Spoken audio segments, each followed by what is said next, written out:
Mein Name ist Willi Tschechner. Ich bin einer von 5 Gründern von Signavio und bin heute für die Entwicklung im UI-Bereich zuständig. Mein Name ist Gero Decker, 32 Jahre alt, einer von 2 Geschäftsführern hier bei Signavio, auch Mitgründer, auch Absolvent vom HPI, habe dort vorher meinen Doktor gemacht. Unsere Software braucht jedes Unternehmen, was eine bestimmte Größe hat, denn mit unserer Software kann man Geschäftsabläufe verstehen, sichtbar machen und optimieren. Also in einem kleinen Handwerksbetrieb mit wenigen Mitarbeitern, da kann man alles auf Zuruf klären, da funktioniert alles reibungslos. Habe ich jetzt Hunderte, Tausende, Zehntausende Mitarbeiter, dann wird es schwieriger, welche Abteilung ist jetzt für was verantwortlich und wie läuft ein Vorgang eigentlich reibungslos durch, sodass der Kunde auch am Ende des Tages glücklich ist.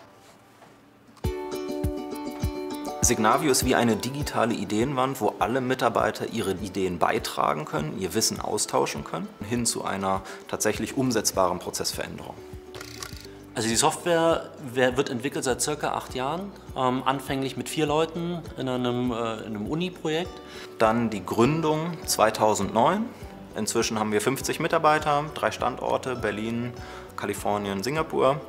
Inzwischen mittlerer Millionenbetrag als Umsatz, 500 glückliche Kunden. Insofern eine schöne Erfolgsstory für Signavio.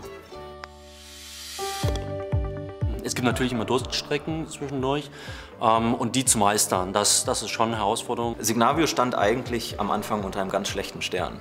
Alle unsere Freunde und Experten in dem Markt haben uns bescheinigt, dass das, was wir tun, eigentlich völlig sinnlos ist, dass man damit kein Geld verdienen wird, dass die großen Anbieter genau solche Produkte kostenlos auf den Markt werfen und wir da überhaupt gar keine Chance haben. Da waren wir einfach ein Stück weit naiv und stur und haben gesagt, nein, wir probieren es trotzdem, wir können das, unsere Technologie ist gut.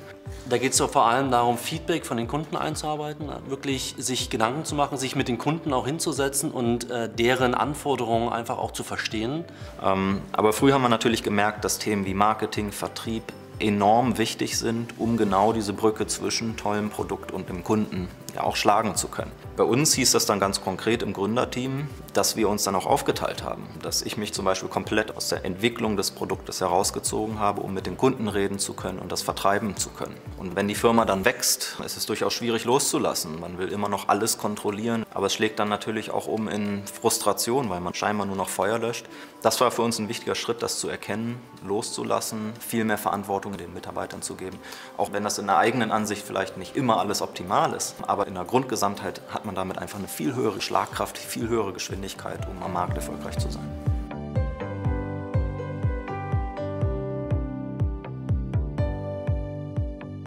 Ich bin Gründer geworden, um einfach die Herausforderungen zu meistern. Das ist ein tolles Gefühl und wirklich auch was zu leisten und was zu schaffen. Also eine große Motivation für uns heute ist natürlich die Anerkennung, die wir auch durch andere Gründer, andere Personen erfahren, die zu Signavio aufblicken als Erfolgsgeschichte. Und besonders schön zu sehen, dass Signavio inzwischen als Inspiration fungiert für andere Startups in Berlin und Deutschland, uns diesen Erfolg im Prinzip nachzutun.